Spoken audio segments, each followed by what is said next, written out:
वैसे हम देखते हैं कि यूएस हाउस टोटल सीट्स जो हैं वो 435 हैं, हर 2 साल बाद ये मुंतखब होते हैं। अब इनकी नज़र इलॉन मस्क साहब की जो नज़र है वो हम देख रहे हैं जमी हुई है 2 से 3 सेनेट की सीट्स पर, और वो कह रहे हैं 8 से 10 हाउस डिस्ट्रिक्ट्स में से हमने सीट्स जो हैं वो तोड़नी है।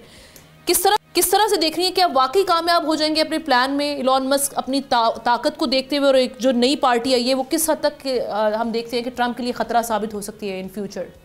ये इस बात से तो आप इनकार नहीं कर सकते कि जो 2024 की उनकी फंडिंग थी रिपब्लिकन्स की, वो मूजिब बनी प्रेसिडेंट ट्रम्प की वाइट हाउस जाने की। इस बात पे तो एक फॉरगॉन कंक्लूजन है। लेकिन उसके साथ साथ मैं ये भी गुजारिश कर दूं कि ये डुअल पार्टी सिस्टम जो है, दो पार्टी इंतखाबात जो अमेरिका में होते हैं, ये कोई 160 सालों की ट्रेडिशन है। ये ऐसा नहीं है कि ये कोई आज या कल की बात है, तो इनको डिस्टर्ब करना इंतहाई मुश्किल काम है।